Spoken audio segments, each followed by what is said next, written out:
Friends, welcome to my channel learn with Keeru. आज हम पढ़ेंगे model of strategic management process. मतलब आज हम पढ़ेंगे कि जो हमारा स्ट्रेटेजिक मैनेजमेंट है उसके प्रोसेस में कौन कौन सी स्टेप्स हैं। मतलब जब हम स्ट्रेटेजीज बनाते हैं तो हम कौन कौन सी स्टेप्स लेते हैं, क्या क्या ध्यान में रखते हैं। तो सबसे पहले स्ट्रेटेजिक इंटेंट आता है। ये इन्वायरमेंटल और ऑर्गेनाइजेशन एनालिसिस करते हैं, ऑब्जेक्टिव को सेट करते हैं, अल्टरनेटिव होते हैं अलग अलग, उनको आइडेंटिफाई करते हैं। फिर उसमें से हम एक जो हमारे अल्टरनेटिव है उनमें से एक को चूज़ करते हैं, फिर उसको इम्प्लीमेंट करते हैं। फिर जो इम्प्लीमेंट किया गया उसे चेक करते हैं कि मतलब वो सही है नहीं, कंट्रोल करते हैं और फिर लास्ट में फीडबैक लेते हैं। तो अब हम इन्हीं सभी स्टेप्स को डिटेल में पढ़ेंगे। इसने वैसे इसको 2 पार्ट्स में समझाया है कि एक कॉर्पोरेट लेवल के लिए क्या क्या होता है और एक बिजनेस लेवल पे कौन कौन सी स्ट्रेटजीज होती हैं, मतलब कौन कौन सी स्टेप्स होती हैं। तो देखो, पहली स्टेप है हमारी एस्टेब्लिशिंग स्ट्रेटेजिक इंटेंट। तो सबसे पहले हमें पता होना चाहिए कि इंटेंट का मतलब क्या होता है। तो देखो, स्ट्रेटेजिक इंटेंट में 3 चीज़ें आती हैं हमारी, विज़न, मिशन और ऑब्जेक्टिव। ठीक है, कोई भी ऑर्गेनाइजेशन है वो हम क्रिएट करते हैं क्योंकि हमारा मोटिव होता है उसके उसके जो भी ऑब्जेक्टिव वगैरह हैं वो अचीव करने के लिए। ठीक है, तो हम एक स्पेसिफिक इंटेंट लेके चलते हैं कि फ्यूचर में हमारे क्या ऑब्जेक्टिव हैं उनको अचीव करने के लिए। तो जो स्ट्रेटेजिक मैनेजमेंट है इसको ना स्ट्रेटेजिक इंटेंट के नाम से भी जानते हैं। इसमें 3 इंटेंट आ जाते हैं, विजन, मिशन एंड ऑब्जेक्टिव। तो विजन क्या है? विजन होता है कोई भी ऑर्गेनाइजेशन है वो फ्यूचर में क्या होगी, मतलब फ्यूचर में उसकी पोजीशन क्या होगी वो। मिशन होता है जैसे हमारा पर्पज़, यूनिक पर्पज़, ये नहीं कहते वो एक मिशन पे जा रहा है, मतलब वो किसी पर्पज़ को पूरा करने के लिए जा रहा है। तो मिशन होता है फंडामेंटल यूनिक पर्पज़ होता है। और ऑब्जेक्टिव होते हैं एंड रिजल्ट्स, जो ऑर्गेनाइजेशन फ्यूचर में अचीव करना चाहते हैं, जो आज सेट करके चल रहे हैं लेकिन फ्यूचर में अचीव करेंगे। तो सबसे पहले इन तीनों को ही सेट किया जाता है। एस्टेब्लिशिंग स्ट्रेटेजिक इंटेंट हो गया। नेक्स्ट स्टेप आती है हमारी इन्वायरमेंटल एनालिसिस। देखो, इन्वायरमेंट क्या होता है? देखो, कोई भी ऑर्गेनाइजेशन है वो कहाँ पे एग्जिस्ट करती है? इन्वायरमेंट में। उसके चारों तरफ जितना भी सिचुएशन होते हैं वो इन्वायरमेंट होते हैं, उसी का एक पार्ट होता है वो। ठीक है, जो हमारे इन्वायरमेंट होता है वो एक्सटर्नल इंटरनल दोनों प्रकार का होता है। ये जो होता है ये किसी भी ऑर्गेनाइजेशन को अफेक्ट करता है, किसी के लिए पॉजिटिव स्टेप्स लेके आता है तो किसी के लिए नेगेटिव लेके आता है। तो सेकंड इंपॉर्टेंट एस्पेक्ट्स है model of strategic management process की इन्वायरमेंट को एनालाइज करना। ठीक है, इसमें क्या आते हैं सोशल फैक्टर वगैरह, इकोनॉमिक फैक्टर वगैरह, वो सब एनालाइज करते हैं। तो देखो, माइक्रो लेवल पे तो सोसाइटी में कंपटीटर, टेक्नोलॉजी वगैरह ये आ गए, और मतलब ब्रॉड मैक्रो लेवल पे हमारे economic, social, technological, political, globalisation, ये सब फैक्टर आ जाते हैं। तो इन सभी को ये देखा जाता है, एनालाइज किया जाता है और ये देखा जाता है कि क्या क्या अपॉर्चुनिटीज़ है और क्या क्या थ्रेट्स है किसी भी ऑर्गेनाइजेशन में। क्योंकि जो अपॉर्चुनिटीज़ होंगी अगर उनके बारे में हमें पहले पता होगा तो हम उनके एडवांटेजेस ले सकते हैं, उनका फ़ायदा उठा सकते हैं। अगर थ्रेट्स होंगे तो हम उनको दूर करने के लिए स्टेप्स ले सकते हैं। फिर थर्ड स्टेप में हम करते हैं ऑर्गेनाइजेशन को एनालाइज, मतलब जो अपॉर्चुनिटी और थ्रेट्स इन्वायरमेंट ने क्रिएट की थी उनको हम कैसे टैकल कर सकते हैं, मतलब हमारे अंदर क्या क्या स्ट्रेंथ और क्या क्या वीकनेस है। तो ऑर्गेनाइजेशन एनालिसिस हमें पता लगाता है हमारे बिजनेस में, हमारे ऑर्गेनाइजेशंस में हमारे पास क्या क्या स्ट्रेंथ और वीकनेसेस है। स्ट्रेंथ मतलब कैपेसिटी, किसी भी अपॉर्चुनिटी का फ़ायदा उठाने की, वीकनेस होती है क्या क्या कमियां हैं। ठीक है, तो उनको हम दूर कर पाएंगे टाइमली। तो फिर इन ऑर्गेनाइजेशन को एनालाइज किया जाता है। फिर आता है आइडेंटिफिकेशन ऑफ स्ट्रेटेजिक अल्टरनेटिव। अब जब हम स्ट्रेटेजी बना रहे हैं तो बहुत सारे अल्टरनेटिव होते हैं। तो देखो, इसने क्या बोल रखा है, ऑर्गेनाइजेशन है भाई, इन्वायरमेंट को हमने इंटरेक्ट कर चेक कर लिया।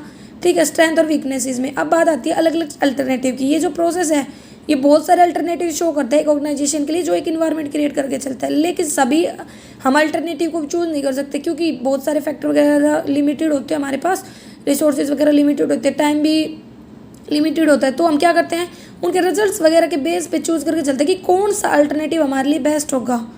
ठीक है, ताकि हम अननेसेसरी एक्सरसाइज वगैरह से बच सकें। एक ऐसा अल्टरनेट ले जो हमारे ऑब्जेक्टिव वगैरह के अकॉर्डिंग हो, जो हमें अपॉर्चुनिटीज़ का फ़ायदा उठाने में, थ्रेड्स को कम करने में हेल्प करे। ठीक है, फिर आता है चॉइस ऑफ स्ट्रेटजी। अब इतने सारे अल्टरनेटिव थे, उनमें से हमने उन अल्टरनेटिव्स को आइडेंटिफाई किया। ठीक है, आइडेंटिफाई करने के बाद हम क्या करते हैं, उनमें से चॉइस करते हैं। ठीक है, तो कुछ अल्टरनेटिव को सीरियसली लेके चलता है, उनमें से एक को चूज़ करता है और एक्सेप्ट कर, मतलब देखो लगा लो यहाँ पे हमारे पास 20 अल्टरनेट थे, उसमें से उनको स्कैन वगैरह करके उसने 10 अल्टरनेट चूज़ किए। उन 10 में से भी अब वो कुछ को लेके चलेगा जो ज़्यादा सही लगेंगे। ये स्टेज होती है स्ट्रेटेजिक डिसीजन प्रोसेस की, एंड जितने भी फैक्टर होते हैं डिसीजन मेकिंग के लिए उनको लेके चलता है। रिलीवेंट होते हैं, वो इंपॉर्टेंट होते हैं क्योंकि जो पर्टिकुलर स्ट्रेटेजी होती है ना वो अटैम्प्ट करती है, मतलब भाई कोई भी ऑर्गेनाइजेशन है उसके ऑपरेशंस वगैरह को अफेक्ट करके चलती है। जो चॉइस प्रोसेस है ना, उसमें ये सब आ जाता है कि कितने अल्टरनेटिव स्ट्रेटजी अफेक्ट कर रही हैं अलग अलग जो भी हमारे फैक्टर्स वगैरह हैं उनको। तो इसमें हम इन सभी चीज़ों को लेके चलते हैं, इन्वायरमेंट के फैक्टर्स को, पर्सनल फैक्टर्स को, इन सभी को भी देखते हैं कि उनका हमारे ऊपर क्या क्या इम्पैक्ट पड़ रहा है। फिर हमने एक स्ट्रेटजी चूज करेंगे जो हमारे ऑब्जेक्टिव को ईजिली अचीव करने में हेल्प करेगी, जो हमारे ऑब्जेक्टिव के अकॉर्डिंग होगी, जो ईजी होगी, जिसको हम आसानी से अटैम्प्ट कर पाएंगे, इंप्लीमेंट कर पाएंगे। अब क्या करेंगे, इम्प्लीमेंटेशन। अब हमने चूज कर लिया तो हम क्या करेंगे, इम्प्लीमेंट। एक बार क्रिएटिव और एनालिटिकल एस्पेक्ट्स है स्ट्रेटेजी फॉर्मुलेशन की, वो सेटल हो जाती है, तो ऑर्गेनाइजेशन क्या करती है, उस स्ट्रेटेजी को उसको मतलब इम्प्लीमेंट करती है, मतलब अपने ऑपरेशंस में लागू करती है, और इस रिजल्ट को पूरा करने के लिए वो उसे एक्शंस में लेगी, काम करेगी, ताकि जो भी ऑर्गेनाइजेशनल एक्टिविटीज़ है उन पर अफेक्ट ना पड़े, उसके ऑब्जेक्टिव वगैरह अचीव हो जाए। क्योंकि अगर टाइमली एक्शंस नहीं लिए जाते हैं तो वो हमारे लिए नुकसान होता है, हम हमारे ऑब्जेक्टिव वगैरह को अचीव नहीं कर पाते हैं। ठीक है, तो चूजिंग स्ट्रेटेजी कैसी होनी चाहिए, इफेक्टिव लीडरशिप के अकॉर्डिंग हो, हमारे फंक्शनल पॉलिसीज़ को डेवलप करने में हेल्प करे, रिसोर्सेज को डेवलप और एलोकेट मतलब बांटने में हेल्प करे, और इफेक्टिव इंफॉर्मेशन सिस्टम को डेवलप करने में हेल्प करे। फिर आता है ये सारा काम करने के बाद हमने इम्प्लीमेंट भी किया, अब हम कंट्रोल करेंगे। कंट्रोल करेंगे मतलब देखो, हमारा मैनेजमेंट का प्रोसेस होता है, उसमें कंट्रोल आता है। हम क्या करते हैं, जो हम ऑब्जेक्टिव लेके चले थे और जो हमारे रिजल्ट्स आए उनको कंपेयर करते हैं, और ये फाइंड आउट करते हैं कि क्या क्या कमी है, क्या क्या डिविएशंस, और फिर उनको दूर करते हैं। तो यही होता है यहाँ पे भी हम ट्रीट करेंगे। ये लास्ट स्टेप है स्ट्रेटेजिक मैनेजमेंट प्रोसेस की, क्योंकि स्ट्रेटेजिक मैनेजमेंट ऑनगोइंग प्रोसेस, तो हम यहाँ पे चेक करेंगे कि जो हमने स्ट्रेटेजी लगाई है वो सही है या नहीं। अगर गलत है तो हम उसको इम्प्लीमेंट करते हैं, दोबारा से कोई और स्ट्रेटेजी चूज करते हैं, ये फीडबैक के ऊपर डिपेंड होता है। तो ये हमारा प्रोसेस था। अब हम देखेंगे कि जो हमारे मैनेजमेंट का प्रोसेस है, स्ट्रेटेजिक मैनेजमेंट प्रोसेस है, इसके क्या क्या इंप्लीकेशंस हो सकते हैं। ये हमारे लिए बहुत ज़रूरी होते हैं कि देखो, जितने भी एलिमेंट्स हैं ना प्रोसेस के, वो एक सीक्वेंशियल मैनर में होने चाहिए। मतलब आप कब पहले स्ट्रेटेजी लेके बैठ गए, बाद में आप उसके अल्टरनेटिव देख रहे हो, नहीं, हमें है ना उनको एक सीक्वेंशियल मैनर में ही फॉलो करना चाहिए। ये इंप्लाई करता है कि जितने भी स्टेप्स ले जा रहे हैं वो सीक्वेंस में हो। ज़्यादातर तो किसके लिए ज़रूरी होता है, कि नई स्ट्रेटेजिक एक्शन के लिए, मतलब कोई ऑर्गेनाइजेशन नहीं है, उसने कोई नई पॉलिसी वगैरह बनाई है, नई एक्शन ले रही है, तो उसके लिए तो ज़रूरी है कि वो बिल्कुल स्टेप बाय स्टेप हर चीज़ ले, और एग्जिस्टिंग ऑर्गेनाइजेशन को अपने एग्जिस्टिंग जो पहले से उसके स्ट्रेटेजिक एक्शन है वो पुट करने चाहिए। ये बात याद रखो कि जो स्ट्रेटेजिक मैनेजमेंट प्रोसेस है ना, वो कभी स्ट्रिक्ट नहीं होता, उसकी सीक्वेंस कभी फिक्स नहीं होती, वो चेंज हो जाती है जैसे जैसे सर्कमस्टांसेस चेंज होती है, क्योंकि ये कंटिन्यूस प्रोसेस है, इन्वायरमेंट के अकॉर्डिंग चेंज होता है। जितने भी एलिमेंट्स है ना प्रोसेस के, वो एक दूसरे से इंटरलेट करते हैं। इंटरलेट करना मतलब एक दूसरे को अफेक्ट करना, एक दूसरे के ऊपर डिपेंड होना।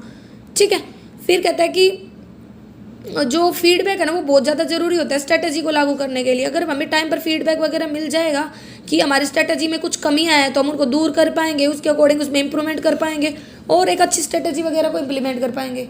ठीक है, स्ट्रेटेजिक मैनेजमेंट को ट्रीट किया जाता है डायनामिक। डायनामिक क्या होता है, डायनामिक होता है चेंजेबल, मतलब इन्वायरमेंट के अकॉर्डिंग खुद को अडॉप्ट कर ले।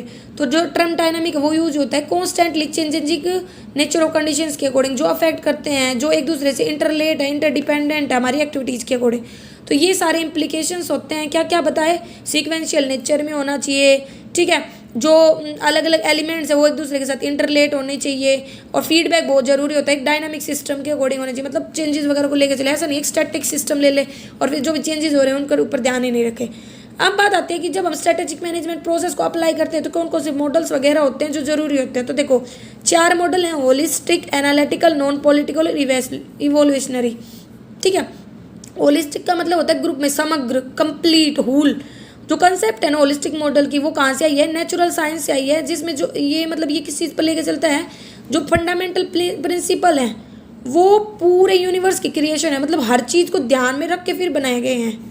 ठीक है, तो जब हम होलिस्टिक मॉडल के कंसेप्ट को लागू करते हैं स्ट्रेटेजिक मैनेजमेंट में, तो यही बताता है कि जो स्ट्रेटेजी फॉर्मुलेशन प्रोसेस है ना, वो जर्नल टू स्पेसिफिक फॉर्म में डेवलप हुआ है। मतलब कि ये एक टैक्टिकल टाइप का अप्रोच है। टैक्टिकल मतलब जिसमें थिंकिंग वगैरह हर चीज़ वगैरह को ध्यान में रखा जाता है। तो जो ऑर्गेनाइजेशन है बिजनेस के साथ साथ वो अपनी जितनी भी कंडीशंस है, इन्वायरमेंट वगैरह है, उसको पढ़ती है, एनालाइज करती है, एक्सटर्नल इंटरनल फैक्टर्स वगैरह को कंसिडर करती है। ये देखते हैं उनका हमारे ऊपर क्या इफेक्ट पड़ेगा, अपॉर्चुनिटी वगैरह, थ्रेट्स वगैरह को देखते हैं, अपॉर्चुनिटी का फायदा उठाने की कोशिश करती है। तो ये होता है होलिस्टिक मतलब जिसमें संपूर्ण सब कुछ चेक वगैरह किया। ज़्यादातर ऑर्गेनाइजेशन इसको लेकर चलती है और सक्सेसफुल होती हैं। फिर आता है हमारा एनालिटिकल मॉडल। एनालिटिक मतलब एनालाइज करना।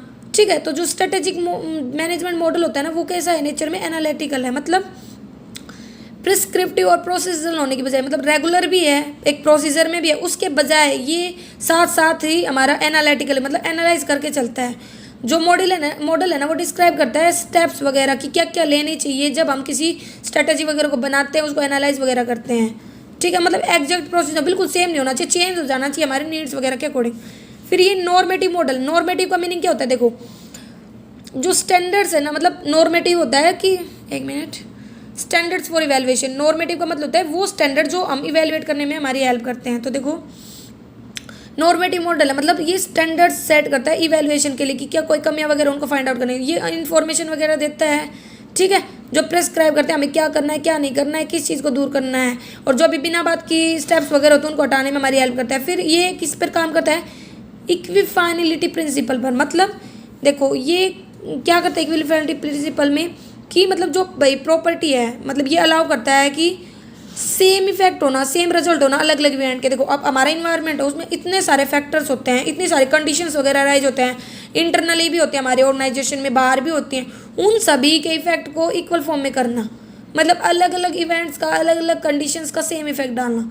फिर आता है non political model. Non political model वैसे तो बोलते हैं कि जो स्ट्रेटेजिक मैनेजमेंट है वो नॉन पॉलिटिकल मॉडल है, मतलब कि जो पॉलिटिकल बिहेवियर वगैरह उसका उस पर कोई इफेक्ट नहीं पड़ता, लाइक सब्जेक्टिव असेसमेंट, बाइस interpretation, human error, self serving behaviour, ये सब फेवरिज्म वगैरह। लेकिन एक्चुअल में देखें तो बहुत ज़्यादा इफेक्ट पड़ता है एक पॉलिटिकल बिहेवियर का, ये ऑर्गेनाइजेशन की लाइफ से इंटरलेट होता है।